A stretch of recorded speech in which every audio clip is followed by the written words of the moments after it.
What's going on, Exiles? My name is With Honor, and in this video, I'm going to be talking about my league start build for Delirium, what it is, why I chose it, and my thoughts so far, having just gotten through Act 10 on fresh start on softcore. I did start the league on solo self-found hardcore. I picked this build specifically for that, for a couple reasons, or the same reasons I'm still playing it. But with all the lag and server issues, I had a couple disconnect deaths and just plain fatigue slash AFK death because how exhausting it was. I ended up reinstalling Path of Exile a couple times, which it really weighs on you when you sit down to play and you end up patching for an hour, hour and a half. Get the time to do research, but when you want to play and you can't. Anyway, frustrations aside, fast forward to now.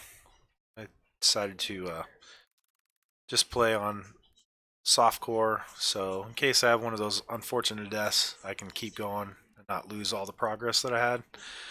But I'm still playing as though I was intending to play on solo self-found hardcore, with the caveat that I'm not going to pass up the ability to trade since I'm playing on Trade League. To torture myself that way. But zero deaths, playing tanky, keeping resists up, picking life nodes over damage nodes, whatnot. But let's get into the build. I chose to play Toxic Rain Miner because it combined two things I really like from last league. Last league was the first league I've ever played, and Icicle Miner was the build I chose at the beginning. I started a month into the league, but it's the one I started with and the one I ended with. I just really liked the playstyle. I liked Icicle Miner, like cold spells because it freezes and shatters. But I also played a Toxic Rain, Herald of Agony, Pathfinder, and I like Toxic Rain, the skill. I like the mechanic of it, but it felt clunky as a bow skill after playing the miner for so long. Controlling the direction of mines and then controlling when they explode just felt way better than trying to like stack up bow attacks. So I think this combined two things I really liked, and more importantly, because I was going to play solo self-found, this build is extremely easy to gear, like zero requirements. Anything you see in build guides is just a bonus. All you need, a mediocre bow like this one. Trade League, I spent 1 chaos. It's got +1 socketed bow gems. Added a damage over time craft. And this bow would take you into white maps easy until you got to any upgrades. Upgrading to 5-link, upgrading to +2. Upgrades just scale this tremendously. This build starts here and just scales exponentially as you go. But the rest of your gear doesn't have to be anything special. Just get life as high as you can, cap your resists, and then also build in mana. It'll help once you start getting towards 17 and 19 mines, and then if you do anything else to increase them beyond that, you'll need enough mana to throw out all the mines possible. But I started out on this bow. I got this one here. It didn't have the chaos damage over time multiplier on it, and the required level I think was 53 or 54. So I equipped it, started playing. It was awesome. I went from here to here, and I found somebody to do this craft, and I told him to do tier 2, which I think would have made the required level 57. But I think he was just being nice because I didn't give him 4 chaos to put the tier 3, and he ended up putting the tier 3 and it changed the required level to 64. So ended up not being able to use this for like 8, 7, 8, 9 levels, something like that. So I ended up making a couple intermittent upgrades just because I was so frustrated. Even though I could have easily gone back to this, it's just I had this in my hands, I used it, and I didn't want to go backwards that far. So I ended up getting a 4-link +2, and then a 5-link +2 before upgrading to a 5-link +2 with the chaos damage over time versus just damage over time. This craft is 150 DPS at the time. At the time I was making this change, and this was like a 450 DPS. So this craft is 3 times better than that. Not by math, just by chaos multiplier versus damage over time. But this bow is insane. I was not planning on upgrading it, and then I went into Act 9, and in the 3 desert zones, I dropped 4 Imperial Legacies, and so the game baited me. Now, one thing I should point out, not only did I earn about 25 chaos by level 48 just through doing normal drops and delirium, in Act 6, dropped this nearly perfect Belly of the Beast. Like literally a perfect armor roll, perfect max life, and then the resist doesn't even vary that much. So this is just an amazing piece of gear. I wore it. I considered just keeping it and not changing it, but I ended up selling it for 50 chaos, and then I bought the Carcass Jack for 10. But one thing to note is if I kept wearing it, uh, that would be 450 more life. Lose 1,000 DPS, gain 450 life. So coming out of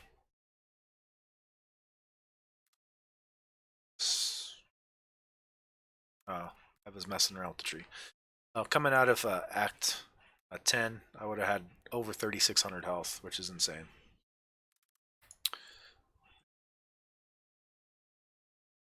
Anyways, let's look at the rest of the gear. I got a helm enchant that actually made a difference to the build. This cost me like 2 chaos. The helm came exactly like that. I didn't craft it. It has the +2 socketed minions, which I thought was going to be really cool because this run I ended up doing a 4-link chaos golem. But when you're strapped for chromatics, trying to craft one of these with 2 blue and 2 red, either way, 2 off colors +2, I don't know. Either way, it doesn't work out in your favor, and the +2 minion, +2 to socketed minion gems really wouldn't have helped. This guy does everything he needs. The meat shield makes him tanky, makes him taunt, so takes damage off of me. Minion life makes him tanky. Minion speed lets him keep up. So he stays near me, keeps giving me that 4% damage reduction.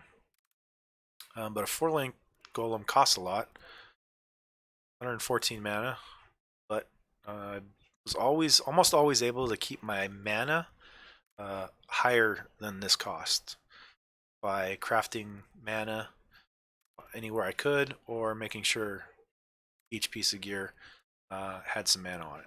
I don't think this did because it had more important things. But these gloves didn't have much. Had an open suffix for resistance, but in order to had to get some strength from somewhere to equip this ring and keep my steel skin. But for the most part, you need a bow, and you need life, mana, and resist. Everything else is just a cherry on top. Now this ring was a surprise. In every guide I've read or watched, I never saw a mention of this, and not just toxic ring miners, but any build that uses skitter bots. I don't know if it's new or I don't know, it's a sleeper item, but this thing is insane. I mean, +3 to the socketed curse, that's crazy. It comes with a couple of good resist rolls, between 20 and 30, it's nice. But switching out the chilling Skitterbot to apply a curse is the easiest way to apply a curse. I was extremely surprised, shocked, and it's crazy. So your Skitter, basically, if you see him running around here, he now just runs around with a despair aura, basically, like as if you had a despair aura yourself. He's just casting it at range, so you don't have to get close to them because your Skitterbot chases everything down, and everything at range has despair on it. And if things didn't melt fast enough before, they melt even faster when they have minus resist and then extra damage over time. This is a crazy ring once you can incorporate it without sacrificing too much of your survivability. I think I had like a 78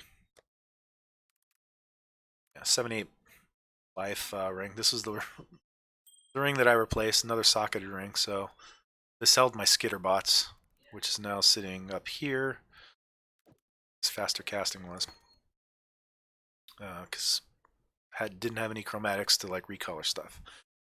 And this is kind of, it's not important. It does help a little bit, but that's as you level, those are the changes you make. This ring, I think it should see more play, a lot more play. Any build that uses Skitterbots, there is no easier way to apply a curse. Not curse on hit, not trigger socketed, nothing. And because the Skitterbots do it at range, it's ridiculously OP.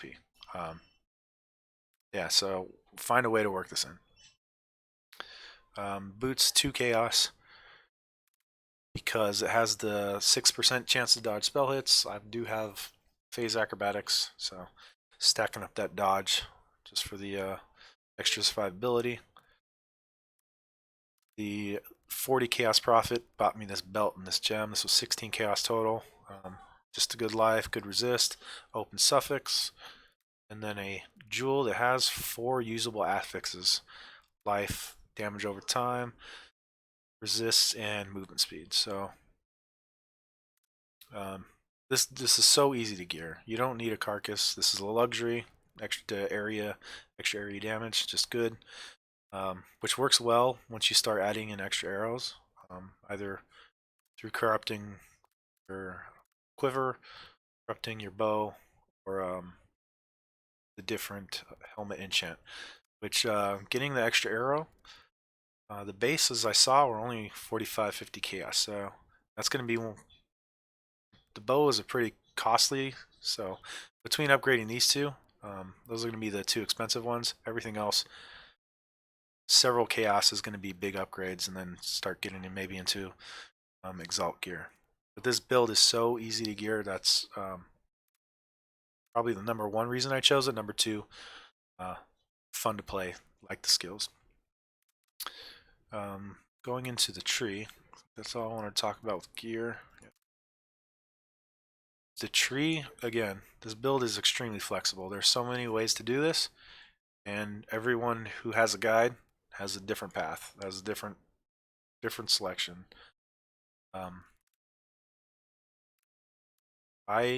This is the first time I built it this way. Basically picked up the same nodes, just did it in a different order. Let's see, this is, so typically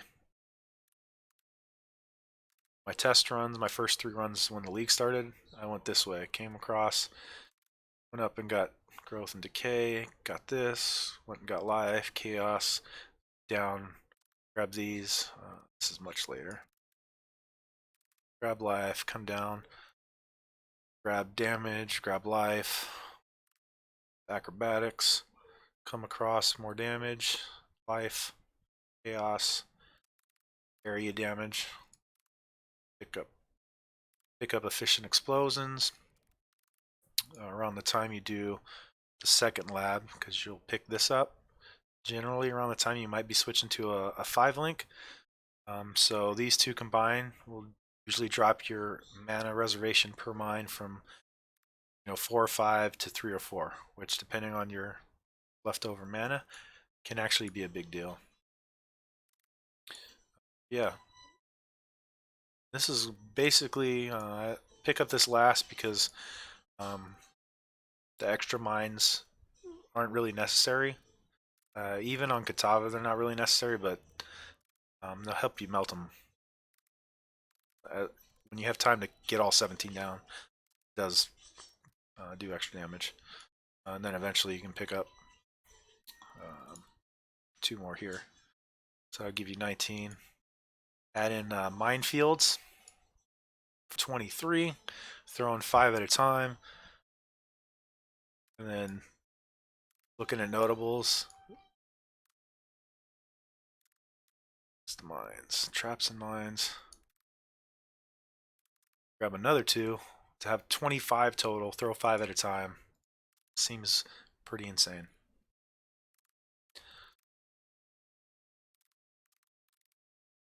Yeah, where I'm at in the tree, this might be a time where I branch off and start testing cluster jewels.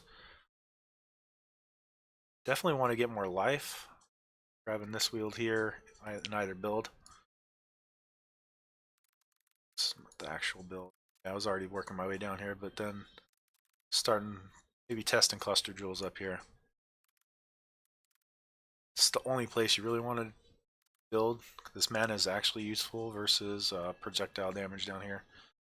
Kind of wasted 2 points to start building into it, but going from here, coming out of Act 10, some builds come over, grab this stuff here. Some builds come grab this, come down here, get some movement speed, life there. Picking up sockets here, picking up socket there, maybe coming across and getting this life wheel.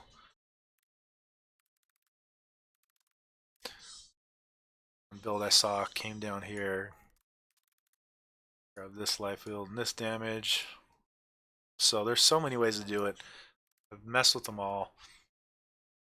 Usually I end up around between 150 and 174% life. You can push it if you sacrifice damage, but it all balances out pretty evenly no matter which direction you go. I think some of the main differences are if you pick up extra mines, then where you pick up damage. It all balances out pretty well. But I definitely did like this path coming south first. These nodes felt a lot better early on, and then moving up into these ones. So definitely something you can play around with. Flexible build, easy to gear. That's where we're at now. Moving forward, got it loaded in here what the bow that I actually want to use or craft. +1 socketed gems, +2 socketed bow gems with the chaos damage over time multiplier, then a throwing speed for quality of life. It's good play style too, or good. It's a good play mechanic too. But this with level 17 gems by itself is almost a 15% damage increase just by itself, so that's huge. And then that'll scale once you get higher gem levels. So that's insane. That's where we're at. Getting the better helm enchant, upgrading the bow, and just overall resist in life, get life over 5k, working towards 6k, and probably eventually want to get a Combs Heart chest piece for that big life boost because we don't really need all the sockets and don't really need a Chaos Golem's nice. You don't even need this at all. Cut all that out. You don't really need second wind, although that fourth the fourth run on Flame Dash is nice. This empowers just leveling up. You'll be able to work it in here, but this build is so flexible. You can do a lot of things. One of the runs I even ran Bane with Despair. So I had the Wither Totem, Bane with Despair, just to stack things up. So many things you can do just to add damage, add utility. And this you can even put in temporal chains, like sky's the limits. But yeah, that's where we're at now. Really love the build. I almost like it so much that I will league start it every time until it gets nerfed because it's so easy to gear. You don't really have to spend a lot of currency on it.